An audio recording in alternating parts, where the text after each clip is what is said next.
Shalom à tous et à toutes. La question du jour, peut-on prendre des somnifères pendant Shabbat? On va parler également du Doliprane. Est-ce que durant Shabbat, on peut facilement permettre de prendre du Doliprane? Oui ou non? Alors d'abord, comme introduction, il faut rappeler qu'il y a 3 catégories de malades. Il faut bien différencier pour ne pas se tromper. Premier cas de malade qu'on ne va pas traiter du tout aujourd'hui, c'est le malade qui est Safek Sakana, où il y a un risque de danger. Alors celui-là, on n'en parle pas, évidemment, il y a une obligation de transgresser Shabbat pour lui. Et le Shulchan Aruch nous dit que celui qui demande est-ce que j'ai droit, c'est un meurtrier. Parce que le temps que tu hésites, peut-être que la personne, elle ne sera pas sauvée. Donc la personne où il y a même un risque pour sa vie, évidemment qu'on transgresse toute la Torah, on transgresse Shabbat, évidemment. Deuxième catégorie de malade, c'est ce qu'on appelle Nafal et Mishkav, c'est la personne qui est alitée. Alors ce malade-là, il n'est pas en danger, mais il a une bronchite, il a une angite, il a ce que vous voulez, il est alité, il peut pas sortir de la maison. Ce malade-là, il peut prendre les médicaments, il n'y a aucun problème. Donc il prend, je sais pas, des antibiotiques, il n'y a pas de problème, c'est pour le soulager. C'est un malade, on va dire, qui est sérieux, il n'y a pas de danger, mais il est alité. Donc je ne parle pas de ces 2 catégories de malades. Aujourd'hui, je vais parler de la 3e catégorie de malades, ce qui est appelé dans le Shulchan Aruch, Michush Balma. C'est quelqu'un de bien portant, mais qui a une petite faiblesse. Quelqu'un, il a un petit peu mal à la tête, il est un petit peu enrhumé, il a une petite douleur, mais on va dire c'est pas quelque chose qui l'oblige à s'allonger, à s'arrêter. Il sort, il va à la synagogue, il mange, il vit normalement, Michush Balma, mais il est un petit peu, on va dire un petit peu affaibli. Alors celui-là, les Chachamim, nos sages, lui ont interdit de prendre des médicaments durant Shabbat. Pourquoi? C'est un décret des sages qu'on appelle Srikat Semamanim. C'est quoi Srikat Semamanim? On a peur que la personne, elle prenne des plantes. Alors c'est vrai qu'à l'époque, les médicaments, on les faisait nous-mêmes, ils prenaient des plantes, ils les écrasaient, Tochen, s'écrasait, ils les écrasaient, et ils fabriquaient eux-mêmes des médicaments. Pour ne pas arriver à transgresser Shabbat en écrasant ou en coupant tout petit Tochen, pour ne pas arriver à moudre des plantes, eh bien les sages ont interdit que pour ce malade-là. On ne parle pas de celui qui a alité, évidemment, qui peut prendre. Parce qu'il peut se débrouiller sans ça, c'est pas très grave, il mange, il boit, il va à la synagogue. Il est un petit peu dérangé, ça va, c'est pas quelque chose qui va... C'est pas au point de gâcher finalement son Shabbat. Celui-là, il n'a pas le droit de prendre de médicaments. Est-ce que le somnifère, ça rentre dans cette catégorie ou le Doliprane? Oui ou non? Alors, il faut savoir qu'il y a un Eshel Avraham, c'est un grand commentaire du Shulchan Aruch. Alors, il ramène une recette de l'époque, je sais pas, faudrait essayer, qu'à l'époque, il n'y a pas de somnifère. Comment il faisait? Alors, regardez, il se lavait la tête avec du vin. Prenez du vin, je ne sais pas exactement où est-ce qu'il le mettait, peut-être il massait comme ça sur le front, et ça favorisait l'endormissement. Est-ce qu'on a le droit? Dit le Eshel Avraham.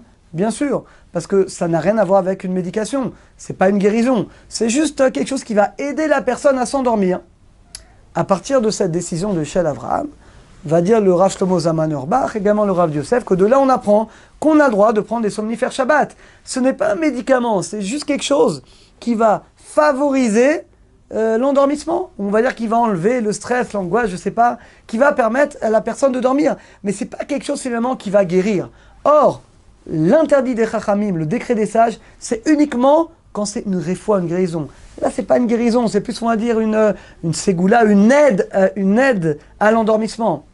Donc l'halakha, dit le Rav Yosef, et le Rav Eliashiv également, et dit que l'halakha, les somnifères ne sont pas considérés comme un médicament, et donc il n'y a pas de problème de le prendre durant Shabbat. Alors il y a d'autres raisons à cette décision. D'abord, on sait que le sommeil, ça peut être dangereux. On sait que l'eau, nous, si quelqu'un ne dort pas, on ne sait pas après jusqu'où ça peut aller. Donc on ne veut pas non plus prendre de risque que l'état de la personne va se dégrader. Et donc pour l'équilibre de la personne, le sommeil est très important, donc on va lui permettre. Et troisièmement, c'est vrai qu'aujourd'hui c'est un décret, on va dire, qu'on a du mal à comprendre. Aujourd'hui les médicaments, ils sont faits. Qui sait aujourd'hui qui va s'amuser à prendre des plantes, à les écraser? Alors quand même, on a une règle que quand les sages font un décret, le décret il reste, on ne peut pas l'annuler. Néanmoins, c'est vrai qu'aujourd'hui, plus personne ne fabrique les médicaments, c'est que c'est industriel, on achète les médicaments qui sont tout prêts, donc ça fait une raison de plus d'être plus cool, ce qui fait dire au Rav Yosef qu'on a plusieurs raisons, qu'on peut être méquel, on peut permettre de prendre des somnifères. Pour le Doliprane également, et c'est une décision qui est très intéressante, le Rav Yosef il dit que ce n'est pas un médicament.